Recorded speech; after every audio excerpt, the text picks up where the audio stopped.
Hey everybody, it's Pastor Greg here. I'm excited about life, and I know that you are too, because life is good and it keeps getting better all the time. Happy Easter, happy resurrection, happy awakening. It's just so good to be here. Remember that the Christ in us has risen yet again. Thank you to each and every person who joined us here on our anniversary today. If you weren't here, you missed a powerful celebration and a powerful service. But we do have one more message in our series, 100% guaranteed. Your sinlessness is guaranteed by God. Let's get into today's message.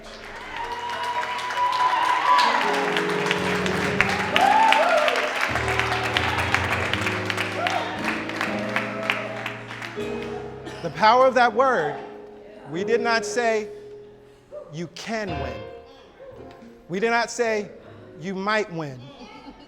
We did not say some of you are going to win, but some of the other y'all ain't going to win. You will win. That's the end of the story. Now, the choice is ours. We can choose to win and be winners in life, in this physical life experience, and win. But know that when you leave this life experience, you come back into the full reality of who and what you are. That is why I can say beyond a shadow of a doubt that you will win. But the opportunity and the choice that we have here in this space and place is to live that reality now. You don't have to wait for some sweet by and by. You don't have to wait to go to heaven to win. You can live and be a winner now. That's the opportunity. Oh my Lord, oh my Lord, oh my Lord, oh my Lord. Thank you, Soul 21.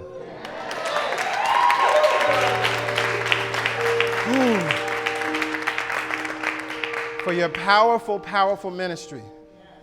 That's a song that's been sitting with me for about 4 or 5 years. All I had was just the idea, you win. That's how the story ends. And it wasn't until last year that Spirit gave me the rest of that song. Thank you, Soul 21, for powerfully ministering that word. Powerfully ministering that word. Well, we are in our last week of our series, 100% guaranteed. Your sinlessness is guaranteed by God, according to A Course in Miracles. Now, in week 1, I brought the message Locked Out of Heaven. And what I talked about was this idea of heaven and hell, that heaven and hell are not real places. But hell is a real experience based on our thoughts. And so when we believe that we're sinful, when we believe that we're bad, that we're wrong, and we're full of shame, we have hellish experiences on earth. So hell can be a real experience, but it's not a real place. There is no fire and brimstone place in the center of the earth. Doesn't exist. Not real, right? And the next week, I brought the message, there is a catch. This idea of sinlessness sounds awesome. It sounds wonderful, but I offered that there is a catch, that there's something that we must do. And I outlined a few things, one being forgiveness, another one being stillness before action, and another being remembering that we don't know what's best, and so we have to rely on our highest self. See, our first reaction is the ego's response, which is unloving and full of fear. But when we recognize that we don't know best, being the ego, then we come back to the true I am, and we hear the voice of love, and we move forward. Last week, Pastor Yolanda wore us out with the last judgment. We did some spring cleaning, yes? Some powerful healing that happened in this place. And what she taught is something that we must all embrace. That there is no last judgment. There is no time or place when we will be judged by God, because God doesn't judge us, right? God doesn't forgive because God doesn't condemn. But the last judgment, the final judgment, will be when we finally let go of judging ourselves. That's the last judgment.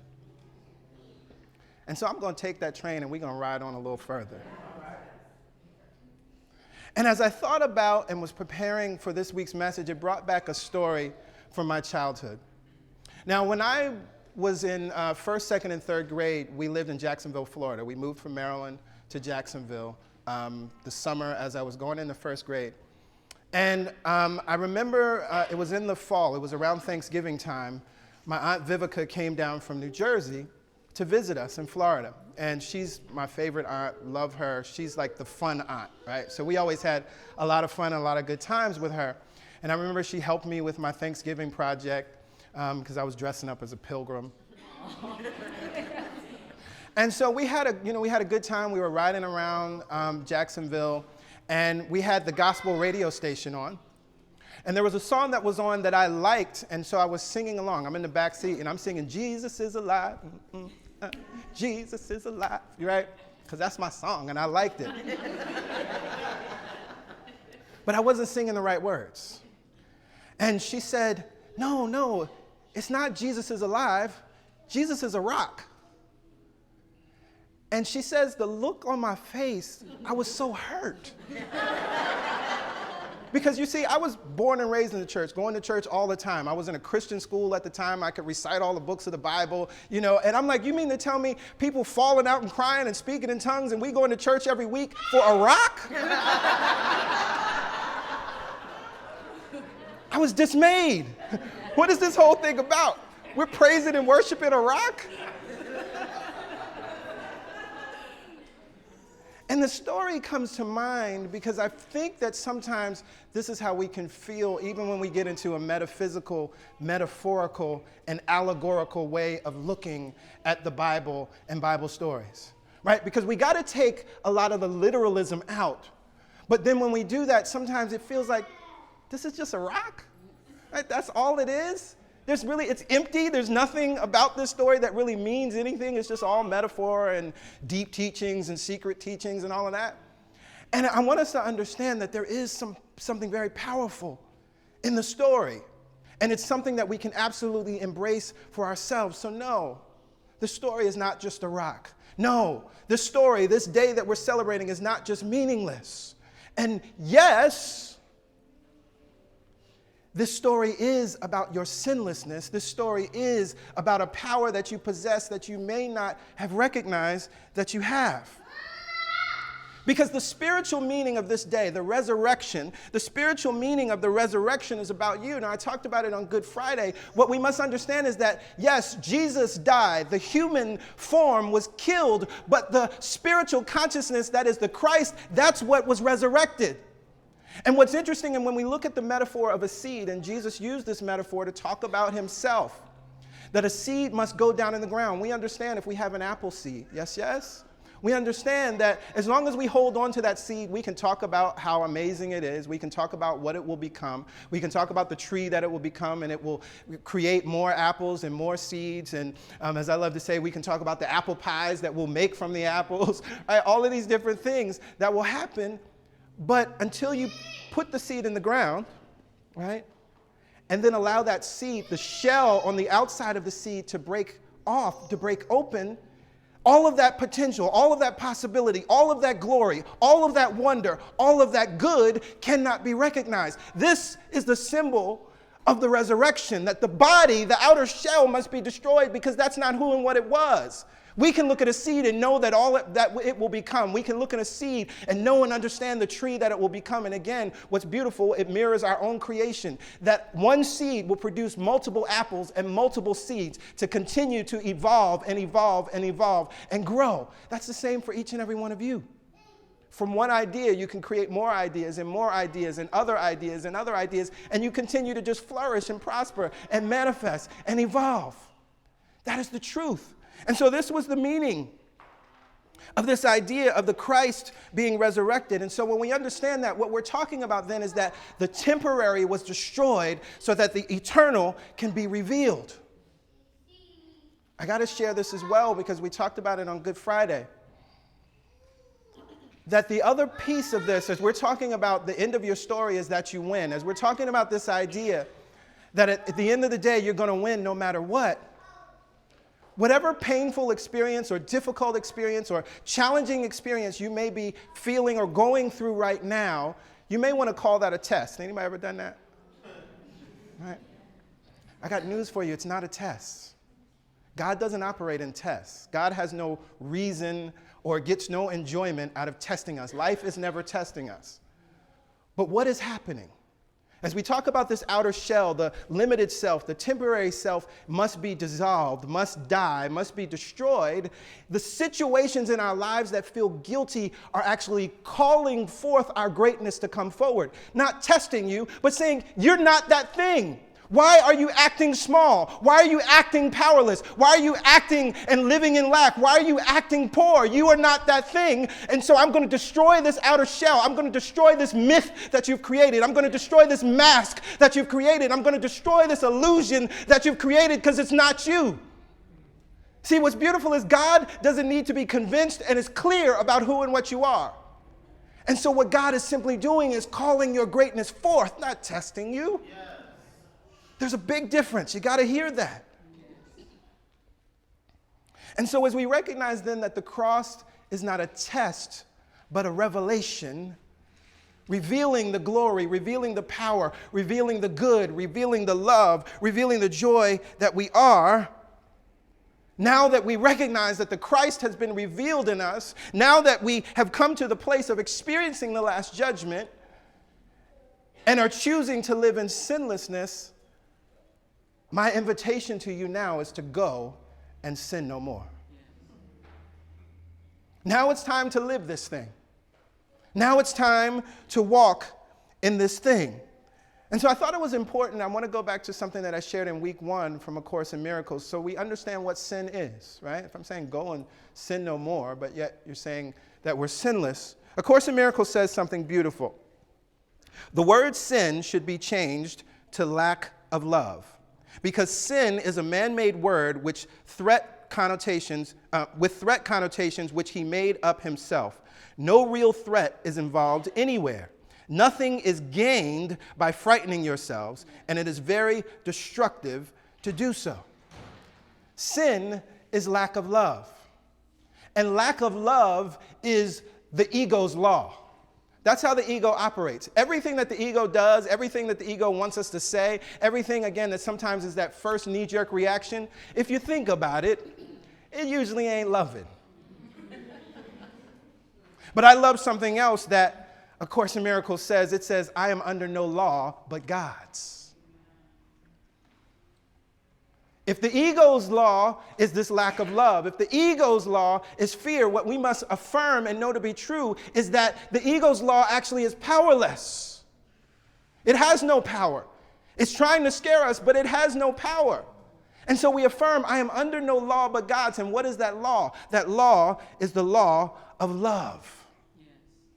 Again, the temporary is destroyed, but the eternal is revealed. Love is eternal, not fear. Prosperity, abundance, more than enough, goodness is eternal. So we have to ask ourselves another question as we're talking about this idea that the Christ in us is being revealed. That we were not being tested on the cross, that we're not being tested in these situations, but that we're actually being called forth to be great, that we're actually being called forth to live in our greatness, to live in our goodness, to live in our power, to live in joy, to live as joy, to live in love, to live as love. The thought came to my mind, well, what died on the cross? Because we got to be clear about that. Because if we don't know what died, then we might keep it with us or we might pick it back up again. The first thing that died on the cross is lack. Lack in every form, poverty, lack in every form, powerlessness. You have absolute power and you are invulnerable, your eternal self. Can the body die? Yes.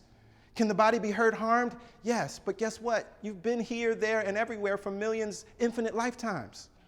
This body is your soul clothing. It's the shell that you're using right now to experience your greatness, your beauty, and your grandeur. That's all. Will we give up this shell? Yes. That's what Jesus showed us. Will we give that up? Yes. But do we move on? Do we live on? And do we, as we recognize that, we begin to live beyond the body? That is the only way that you can manifest and demonstrate true power on this earth, by no longer limiting yourself to this body. Because that's what the ego does. It's so interesting, right? We think about it, the way the ego operates. So somebody says something to us that we would consider not nice. And so the ego, we're going to respond. I can get with you, right? I can respond. But if you think about it for a second, we become defensive because we think we're protecting this soul clothing. Like, what are you really protecting when you become defensive? You think you're protecting this thing that is limited, right? That is not you. You think you're protecting this thing that is, again, it will die, it will be destroyed, right? That's the thing that can be hurt or harmed. But in truth, who you are, can that be hurt or harmed? When you say, I am within yourself, can that thing be harmed? Say it within yourself now. I am within yourself, quietly, within yourself. Can that thing be hurt or harmed? That's the God in you. That's your awareness that was here again and will be here again, will leave. We're going to talk a little bit about life after life in a couple series coming up. We'll talk about your eternal nature, but recognize that who you are is not this body. And again, when we listen to the voice of the lack of love, the voice of the ego, it's really what we're trying to do is defend this body because somebody said something to us, right? I think although it was well-meaning and, well-intentioned, that idea of sticks and stones can break my bones, right? But words can never hurt us, right? That's true to a point. Why? Because words hurt us when we believe that the words have power to harm us. But it's the meaning that we've placed on it. Somebody can look me in my face right now and say, you're dumb, stupid, and ugly, and that doesn't mean anything to me. It just doesn't mean anything. I would laugh. I would say, God bless you, brothers. Thank you, right? Doesn't mean anything to me. But what happens so often is think about the meaning that we place on certain words. When a certain person says it, or better yet, when a certain person doesn't say it, right? That I love you, that happens, right? Well, they didn't say I love you, so it means something, right? Meanwhile, 1 million people all around you are saying, I love you all the time. But see, that didn't mean anything. Right? You see what we do? And that's the ego. But that's what died on the cross on Friday. And we are now resurrected into our greatest selves. What else died on the cross? Fear. In every form. Fear. Why? Because, see, fear is the opposite of love. And again, many times we don't want to be loving. We don't want to be compassionate. I talked about it in the There's a Catch message when I talked about I was in this text conversation going back and forth with somebody. And I knew in that moment, I heard clearly, one, that we needed to move to a phone conversation because we weren't understanding each other. And I was placing meaning on certain words and tone and vice versa. Right? But what I also knew is that I needed to get still first before I made that call. But see, I let the ego pick me up and I ran with it and got into that phone call and it didn't turn out too well. It was a really, really bad phone call. Right? But I recognized that this is all about fear. Because again, we still think we're trying to protect something. Oh no, I'm too scared to be loving in this moment. I'm too scared we call it being the bigger person. It has nothing to do with that. Right? It has nothing to do with greater or less than, why do I always have to be the bigger person? It has nothing to do with that. What you're being asked to do is be yourself. Yes. Right? And that's what we're saying. It's like, why do I have to be myself? Yeah, because you're great. You don't want to be great? Why do I have to be myself? You're powerful. You don't want to be powerful? Why do I have to be myself? You're invulnerable. Do you really want to live from that place that you're invulnerable? But it's out of fear that we're unwilling to be ourselves. Do you hear that? And then what's the last thing that died on the cross? Separation. And this is a big one, right? Because separation is actually what creates fear. And what's beautiful about life is nothing is actually created without relationship. And we can look at this a bunch of ways. Now, on our human level, we understand, right, that it takes the seed of a male and an egg of a female come together and we create what we call life. We create a child. We understand that. Now, on a metaphysical level, we understand it, right? That we have the masculine principle, Aries, I am, and we have the feminine principle, Taurus, I have. You can affirm I am all you want, right? But you have to understand that you already have it in order to actually manifest it into your life. You have to understand that this thing, God, substance, cause, is everywhere at all times. You already have it. You're not trying to access something that's outside of yourself. And it's by harmonizing your I am with your I have that then you can manifest and create anything. That's the metaphysical level, relationship, right? And so if we recognize that, then this idea of separation is the ego's most powerful tool. We're living it right now in our country as we look at two political parties battling it out. And then the infighting within those parties, right? I'm not here to tell you who to vote for or whatever. I'm not even going to go there, right? We're not talking about that. Recognize what's going on. Why? Well, because all of that separation, what is it producing in our country? Anger, violence, arguments, hate, ugly words, ugly ways of being, and more fear. That's what separation does. That's the ego's greatest tool. But love doesn't do that. Love unifies. If we look at that moment on the cross, there's that moment of oneness in the midst of all the turmoil of crucifixion.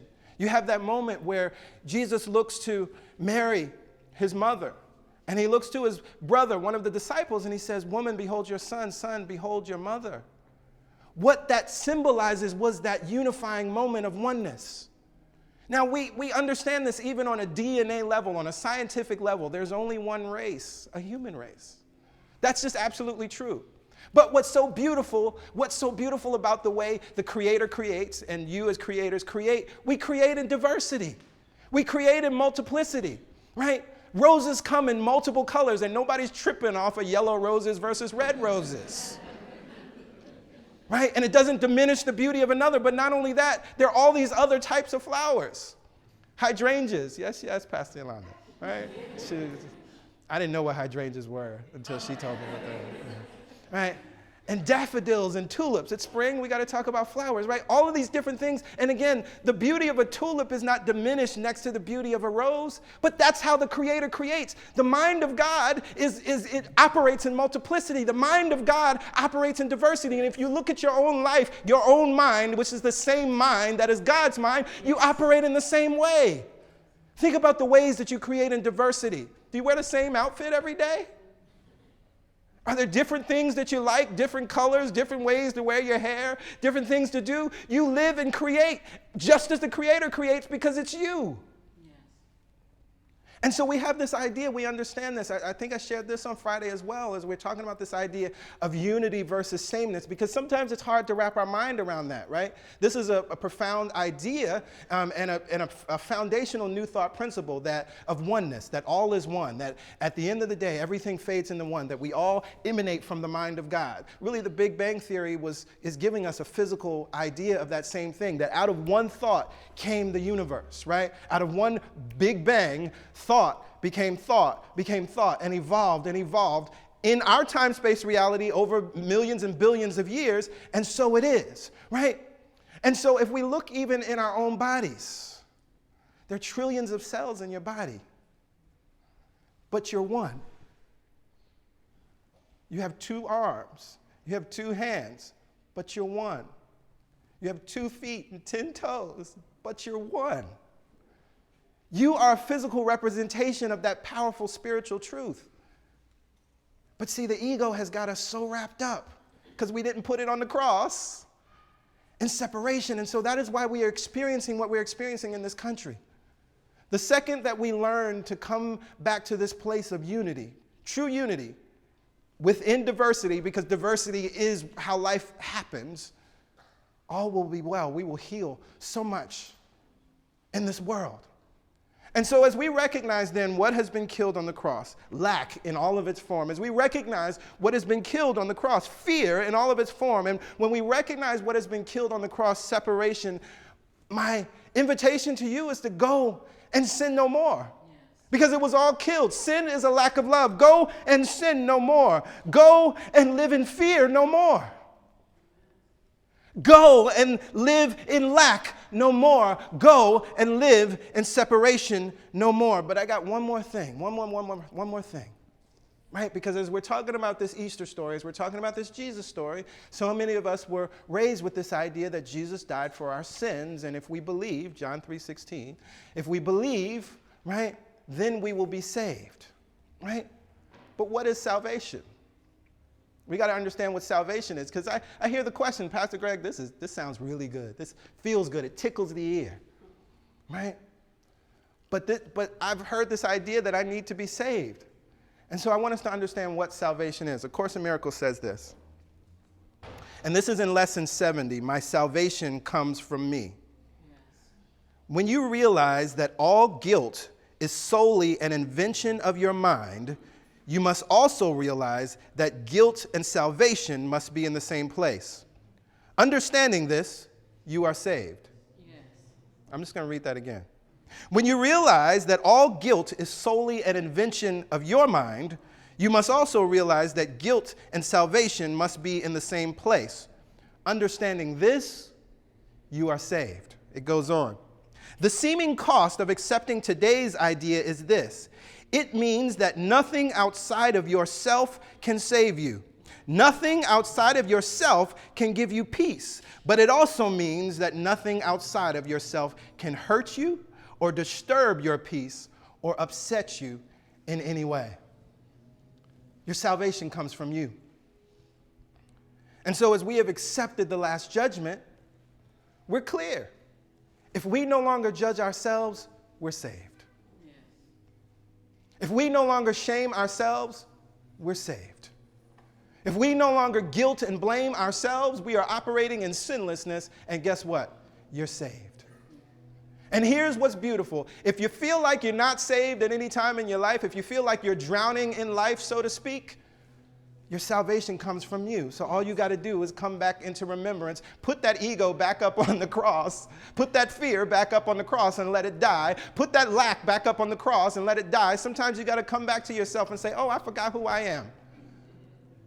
Sometimes, again, Pastor Yolanda and I, we are transparent. We are human, and we're walking this walk just like you all. Sometimes you do just like me, and you pick up that phone when you need it to be still first. You listen to the voice of the ego, but you can come back into remembrance and bounce right back and say, oh, yeah, you got me yesterday, but you're not going to get me today. I recognize who I am. I recognize that I am under no law but God's, and God's law is love. So how do we hold this? And in conclusion, I just want to share this. It's another lesson from A Course in Miracles, lesson 75. It says, the light has come. And in that lesson, it says, the light has come. I have forgiven the world I see. And I love this lesson. It really impacted me recently as I thought about this lesson. And here's the illustration that came to me. The light has come. I have forgiven the world I see. Now think about a time when it could have been with your lover, your partner. It could be a family member. It could be a friend or a coworker when you were upset with them, right? Because they did something, or they said something, or they didn't do something, or they didn't say something, and you were upset. Everybody's been there, right? When you're upset with somebody. Show of hands. I want to make sure we're all clear, right? Nobody has ever been upset with anybody in their life, right? Okay? And you know what's interesting about that moment, right? When you're upset with somebody, have you ever noticed that then anything they do annoys the mess out of you? Right? It doesn't matter what they do. They just, they're just eating lunch. You're like, look at him over there eating. Right? Y'all know am I still in the same room? I just want to make sure I'm clear, right? Everything they do gets on their nerve, gets on your nerves, right? But then similarly, once you've forgiven that person or the person that in your life that hasn't annoyed you or that you're cool with, right? It seems like everything they do, you just love, right? Right? And maybe sometimes, particularly when you're in a loving relationship, it's just like, look at them. Just you look at them laying down sleep and you're just, right? Just everything about them just brings up love, just brings up joy. Well, this is how we hold this. The light has come. I have forgiven the world that I see. The way we must begin to walk through the world now is when we've forgiven that person, that family member, that lover, we go back to the place of everything you see. You're like, look at that building. Look at her. Look at him. Because the light has come now, and the light only shines love. The light can only show love. Darkness is what the ego is all about, right? And so we're seeing all this ugliness, and we're seeing all of this adversity, and we're seeing all of these things that we don't like. But when the light has come, it only shows love. It only shows the Christ. The light is the light of Christ. And so I encourage you now to live from that place. I have forgiven the world that I see. And so now you bless everything you see because you see that every person, every emanation is an emanation of God. Every person, every emanation is a manifestation, is a demonstration of God, and it's a gift to the world. The light has come. I have forgiven the world that I see. And so I see you and my heart just opens up. I talk to you and my heart just opens up. I walk on the sidewalk and I feel love coming out of the sidewalk because there's just the light of Christ is in me and in everything. And so when I see you, I'm seeing myself. When I see when you see me, you're seeing yourself, your highest self, your greatest self, your most beautiful and most powerful Christ self. That's what rose today. That is what is alive today, and that is the only thing that is real. I invite everyone to stand in this moment. Go and sin no more. Go and live in lack no more. Go and live in fear no more. Go and live in separation no more. And it is out of choosing to live that way that we can experience being winners and we can experience being victorious in the here and now. The choice is yours. It's up to you. And as I always love to say, love doesn't push or prod, right? Love doesn't force us. It's not going to do that. It knows who and what we are, and it's going to always hold that. And if it takes you transitioning to come back to that, so be it, and it's all good. There's no judgment about how you live life on the earth. But we who are here in this space and place, if you're here, there's a recognition that you want to live the good life now. Yes, yes? Yes. You don't have to wait for some sweet by and by. Heaven is a decision, is a choice that you must make now. Jesus said the kingdom of heaven, the kingdom of God is spread out among you, but many don't see it. That's because of the power of choice. Many don't see it because they're listening to the voice of ego. Many don't see it because they forgot that they're under no law but God's, and the law of God is love. And so we take a breath in this moment. Mother, Father, God, I am grateful and thankful for the healing that has taken place as a result of this series this month. As we stood in the powerful awareness last month that we are worthy, we moved into an even deeper and more powerful awareness this month that we are sinless, and it's 100% guaranteed. Mother, Father, God, thank you for that reminder. Thank you for the reminder, and thank you for all of the clues, all of the things that have been left for us and left behind by those who had that awareness, by those who understood that, master teachers, our elder brother Jesus, and others who understood this absolute wonderful truth and demonstrated it so that we could follow in those same footsteps and demonstrate it as our own life to actually be Jesus on the earth. We are grateful and thankful to know that we don't have to worship Jesus.